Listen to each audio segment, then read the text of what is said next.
All right, so Columbus's voyage to the Americas is going to spark a new wave of exploration.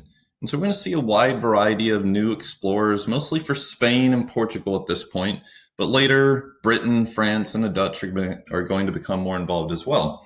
And so one of these other explorers was Ferdinand Magellan. Ferdinand Magellan was a Portuguese who sailed for Spain, and he's going to ultimately complete the first circumnavigation of the globe, completely go around the world. And so he sets out with 5 ships and crosses the Atlantic. And during that period, they basically went 4 months without any kind of fresh provisions. And 29 died during that 4 months from scurvy. They were forced to eat rats or drag ox hides through the sea for several days to soften it up before eating that. And eventually they make their way to Southeast Asia. They're able to replenish supplies, but they become involved in a conflict in the Philippines, and Magellan actually dies in that conflict. And so eventually they make their way around Africa and back to Spain to complete this circumnavigation. And so only one of the original 5 ships actually finishes the voyage, and only about 35 of the original 280 men survived the trip. However, they did complete the first circumnavigation of the globe. You have other explorers like Captain James Cook. He's going to begin exploring the Pacific and going to help kind of chart out and map out places like Hawaii and New Zealand and Australia.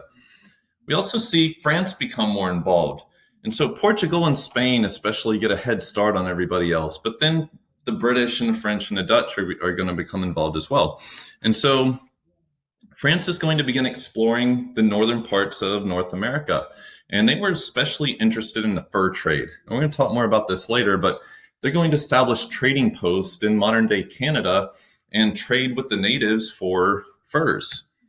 The British are also going to focus on North America and also the Indian Ocean, especially India.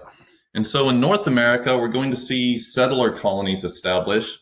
And in India, they were mostly focused on opening up trade. And the British East India Company, a joint stock company, is going to play a big role in opening up British trade in India. And then the Dutch, a lot of their exploration was guided by the Dutch East India Company. And their main emphasis was to try to control the spice trade out of Southeast Asia. So with European contact in the Americas, we're going to see the beginnings of the Columbian Exchange. And the Columbian Exchange begins really with Columbus's first voyage to the Americas. And what we're talking about with this Columbian Exchange is simply the diffusion of flora and fauna, plants, animals, people, and diseases between Afro-Eurasia and the newly discovered Americas. And pretty much all major continents are going to be impacted by this Columbian Exchange. And as I said, it starts with Columbus's voyages and continues for the next century and a half or so. And so the biggest of these exchanges was probably the Afro-Eurasian diseases. Afro-Eurasian diseases like smallpox and measles and whooping cough and influenza are going to spread to the Americas. And we talked about this when we talked about the Americas earlier. Because they had been isolated from Afro-Eurasia, they had no kind of natural immunity to these diseases. And so these diseases are going to wipe out populations in the Americas. For example, the Taino peoples first encountered by Columbus, they're almost completely wiped out. The Aztec population, they're going to be depopulated by upwards of 95% in a single century. Their population is going to go from roughly 17 million down to 1.3 million or so. And it's going to have similar effects on native populations in the Pacific. And between 1500 and 1800, over 100 million people died of imported diseases. It's the worst demographic calamity in all of world history.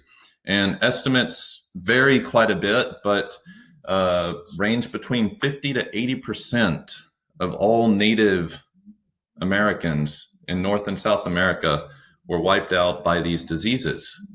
Now, not all of these exchanges were negative. There were some positives as well. New foods are going to spread both directions. We're going to see Europeans bring livestock, horses, after becoming extinct in the Americas thousands and thousands of years ago, are going to be reintroduced to the Americas. Other European livestock like cattle, sheep, and goats are also going to be brought to the Americas. From the Americas to the rest of the world, we're going to have a wide variety of crops, including corn, potatoes, sweet potatoes, tomatoes, peppers, spread to many different parts of the world. And as a result of these American food crops, we're going to see a huge growth in global populations. Now, it's not going to be equal everywhere, but China benefited quite a bit from American crops. Europe benefited from some of these crops as well. And one of the more important of these crops was potatoes.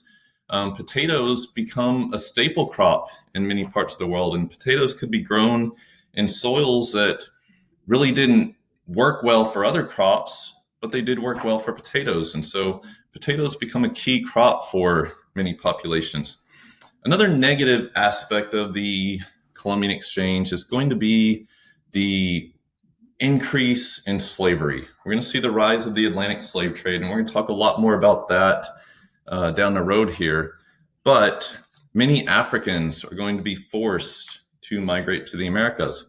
We're also going to see many Europeans migrate to the Americas as well.